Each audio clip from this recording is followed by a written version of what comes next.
በዓለም ዙሪያ በሚሊዮን የሚቆጠሩ ሰዎችን የሚያጠቃ ነው። አንዳንዶች በጄኔቲክ በሜታቦሊክ መዛባቶችና በአኗኗር ዘይቤዎቻቸው በተለያዩ ምክንያቶች ያልተለመደ ወይም ከተለመደው ወጣ ያለ ክብደት እንዲኖራቸው ያደርጋል። ዛሬ በዓለም ላይ በተለያዩ ምክንያቶች የአኗኗር ዘይቤያቸውን ጨምሮ ያልተለመደ አይነት ክብደት ያላቸውን ሰዎች እንመለከታለን። በቅድሚያ ግን ቻናላችንን ሰብስክራይብ በማድረግ ቤተሰብ መሆናችሁን እንዳትረሱ። ቪዲዮን ላይክ በማድረግ እንጀምር። 8ኛ ቻርሊ ፒርስ። ቻርሊ ፒርስ በነሐሴ 1975 በዩናይትድ ስቴትስ ውስጥ ነው የተወለደችው። በቲኤልሲ በእውነተኛ ዶክመንተሪ ላይ ቀርባ ነበር። በወቅቱም 600 ፓውንድ ወይም 272 ኪሎ ግራም ትመዝን ነበር። ቻርሊ ፒርስ ይህ ከመጠን በላይ ያለፈ ውፍረት የተከሰተባት ጤናማ ባልሆነ የአኗኗርና የአመጋገብ ዘይቤዋ ነው። በተጨማሪም ከልጅነቷ ጀምሮ በምትከተላቸው መጥፎ በሆኑ የአመጋገብ ልምዶች ጭምር ነው። ቻርሊ ፒርስ በ2002 ስትመረመር ሌሞፌድሚያ የሚባል በሽታ እንዳለባት ታወቀ። ሊሞፌድሚያ በሰውነት ውስጥ በቆዳና በጡንቻዎች መካከል ባለው የሌሞ ፈሳሽ ክምችት ምክንያት የሚከሰት እብጠት ነው። ይህ ከተወሰነ ጊዜ በኋላ በግራ እግሯ ላይ በመከማቸት የተነሳ በእግሯ ለመራመድ አስቸጋሪ አድርጎባታል። 60 ፓውንድ የነበረው የሰውነቷን ክብደት ለመቀነስ ጉዟን በመጀመር ከቤተሰቦቿና ከዶክተሯ ጋር በመሆን የአመጋገብ ስርዓቷን በማስተካከል የጨጓራ ቀዶ ጥገና በማድረግ 400 ፓውንድ ለመቀነስ ችላለች። 7ኛ ማኑኤል ዮአብ። ሰኔ 11 ቀን 1965 በሞንትሬ ሜክሲኮ የተወለደው ዮአብ በ20ዎቹ የዕድሜ ክልል እያለ የሰውነቱ ክብደት ከተለመደው ውጪ በሆነ ሁኔታ ማደግ ጀመረ። በመጨረሻም በሚያስደንቅ ሁኔታ 560 ኪሎ ግራም ይመዝን ነበር። በዚህም ወቅት የሱን መሰረታዊ ፍላጎት ለማሟላት የግድ ሌላ የሚረዳው ሰው አስፈልጎት ነበር።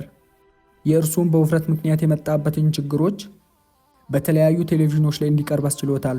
በቲኤልሲ ተከታታይ ዶክመንተሪዎቹን ተሰርቶበታል። ማኑኤል ዮአብ ከውፍረቱ ባሻገር በማህበራዊ ህይወቱ ላይ ከባድ ተጽዕኖ አሳድሮበታል። ህይወቱን በህክምና ባለሙያዎች በቤተሰቦቹና በጓደኞቹ በመታገዝ ክብደቱን ለመቀነስ ከባድ ጉዞ አድርጓል። ጥብቅ የአመጋገብ ስርዓትን በመከተል በተጨማሪም የህክምና እርዳታዎችን በማድረግ ከፍተኛ መጠን ያለው ክብደት መቀነስ ችሏል። መቀነስ የቻለውም ክብደት 180 ኪሎ ግራም ነበር። 6ኛ አሪያ ፐርማና። የአሪያ ፐርማና ለውጥ እጅግ አስደናቂ ነው። በአንድ ወቅት የዓለማችን በጣም ወፍራም ልጅ ተብሎ ይጠራ የነበረው ይህ የኢንዶኔዥያ ወጣት ከልጅነቱ ጀምሮ ከመጠን ያለፈው ውፍረት እንዲኖረው ሆኗል። በወቅቱ 9 ዓመት ነበር። በ9 ዓመቱ የአሪያ ክብደት ወደ 419 ፓውንድ ደርሶ ነበር። በዚህም ከልክ ያለፈው ውፍረት እንቅስቃሴዎችን ለማድረግ ይቸገር ነበር። አልፎ አልፎም የመተንፈስ ችግር ያጋጥመው ነበር። አሪያና ቤተሰቡ የገባበትን ከልክ ያለፈ ክብደት በመረዳት የክብደቱን መቀነስ ቀዶ ጥገና ለመከታተል ከባድ ውሳኔ ወስነዋል። ቀድሞ ያደርጋቸው የነበሩትን ልማዶችን በመተው አስደናቂ ለውጦችን ማሳየት ጀመረ። አሪያ ባሳየው ቁርጠኝነት የተነሳ 243 ፓውንድ መቀነስ ችሏል። በሰውነቱ ላይ ያሉት የተሸበሸቡ ቆዳዎች ምን ያህል ክብደቱን እንደቀነሰ ማሳያዎች ናቸው። 5ኛ ኬኔቴ ብሮምሌ። የኬኔቴ ብሮምሌ የትግልና የጽናት ታሪክ አንዱ ነው። ብሮምሌ በዓለም ላይ ካሉ ሰዎች በጣም አስገራሚው ክብደት ነው። 1033 ፓውንድ ይመዝናል፣ 468.5 ኪሎ ግራም። ይህም ክብደቱ የግማሽ ቶን አባት የሚል ቅጽል ስም እንዲሰጠው ሆኗል። ለ15 ዓመታት ያህል በክብደቱ የተነሳ ከአልጋው ላይ እንዳይነሳ አድርጎታል። ከመጠን ባለፈው ውፍረቱ የተነሳ የተለያዩ ተግባራትን መከወን የማይችልበት ደረጃ ላይ ደርሷል። እጅግ ወፍራም የሆኑትን ታካሚዎች በማከም ለሚታወቁት ለእነዚህ ዶክተሮች የዚህ ዙር ህክምና ቀላል አልነበረም። የዶክተሮቹ ቡድን ሊያደርገው ለነበረው ህክምና ቀላል አልነበረለትም። የእሳት አደጋ ሰራተኞች ድጋፍ አስፈልጓቸው ነበር። ይህም ከቤቱ ወደ ሆስፒታል ለሚያደርገው ጉዞ ነው። ይህም ወደ ሆስፒታል የተደረገው ጉዞ በአመጋገብና ክብደት በመቀነስ በቀዶ ጥገና ላይ ያተኮረ መርሃ ግብሩን ለመጀመር ነው። በ10 ወራት ውስጥ በማይታመን ሁኔታ 500 ፓውንድ ብሮምሌ ከሰውነቱ አስወገደ።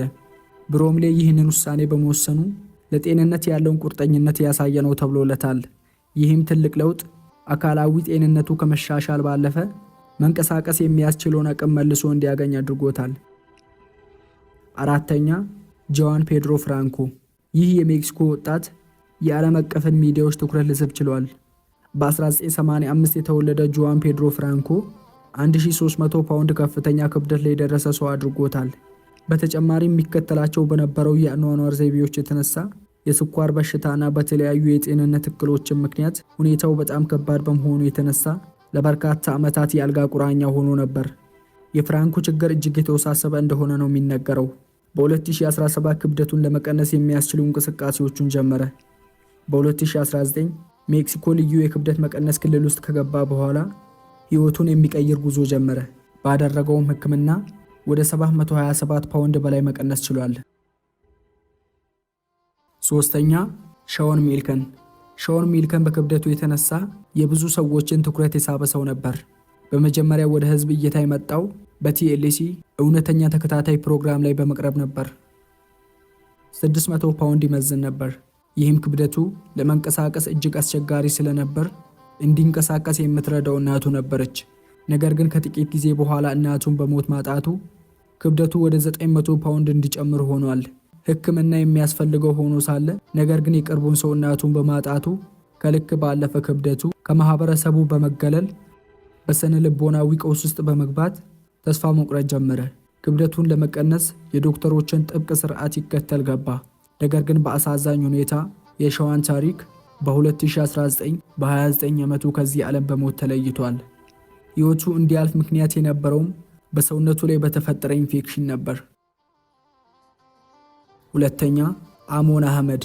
አሞን አህመድ ይቺ ግብፃዊት ሴት የዓለም አቀፍ ማህበረሰብን ትኩረት ልትስብ ችላለች። ይህም በአንድ ወቅት ከ1000 ፓውንድ በላይ ትመዝን ነበር። ይህ ክብደት በዓለም ላይ ካሉ ወፋፍራም ሴቶች በመጀመሪያ ደረጃ እንድትቀመጥ አድርጓታል። ከ2 አስርት ዓመታት በላይ በአልጋ ላይ እንድትሆን ሆናለች። ይህም በሕይወቷ ላይ አሉታዊ ተጽዕኖ አሳድሮባታል። የስኳር በሽታ፣ የደም ግፊትና የኩላሊት በሽታ እንዲሁም የተለያዩ የጤና እክሎችን አስተናግዳለች። በህንድ ውስጥ እውቅ ወደሆነው የቀዶ ጥገና ሕክምና ጋር በማምራት የሕክምና እንክብካቤዋንና በርካታ የሕክምና ሂደቶችን አከናውናለች። በጤንነቷ ላይ መለስተኛ ማሻሻያ ያሳየች ቢሆንም በመስከረም 25 2017 ከዚህ ዓለም በሞት ተለይታለች። ሕይወቷ ሊያልፍ የቻለው ከልክ በላይ ያለፈ ውፍረት የፈጠረባት በሽታዎች ናቸው። አንደኛ ጆን ብራውን ሚኒክ። በ1941 በማንድሪች ደሴት የተወለደው ሚኒክ ከውፍረት ጋር ትግል የጀመረው ገና በልጅነቱ ነው። በወቅቱም 294 ፓውንድ ሲመዝን ገና የ12 ዓመት ታዳጊ ነበር። በሜታቦሊክ እና ጄኔቲክ ምክንያት የተነሳ ውፍረቱ እጅግ እየጨመረ በመምጣቱ ለመንቀሳቀስ የሚፈታተኑበት ሆነ። በተደጋጋሚ የሕክምና ክትትል በሚፈልግበት ደረጃ ላይ ደረሰ። የልብ ድካምና ሌሎች እብጠቶች በሰውነቱ ላይ መውጣት ጀመሩ። ይህም ለጤንነቱ አስጊ ሆነበት። በሆስፒታሉ ውስጥ ለማስተኛትና ለማንቀሳቀስ 10 ሰዎች ያህል አስፈልጎታል። ሕክምናው ከፍ ወዳለበት ወደ ሲያትል ዩኒቨርሲቲ ሆስፒታል በመግባት የጤናውን ሁኔታ ለመቆጣጠር ጥብቅ የአመጋገብ ስርዓትን እንዲከተል ተደረገ። ከ16 ወራት በኋላ 419 ክብደቱን ቀንሶታል። በዚህም ወቅት ከሰውነቱ ያስወገደው ክብደት 924 ፓውንድ ነበር። ይህ ቪዲዮ ጠቃሚ ሆኖ እንዳገኙት ተስፋ አደርጋለሁ። በቀጣይ የምንለቃቸው ቪዲዮዎች እንዲደርሳችሁ ሰብስክራይብ ማድረግ እንዳትረሱ። ለወዳጅ ለጓደኛው የሚያጋሩ። መልካም ቀን።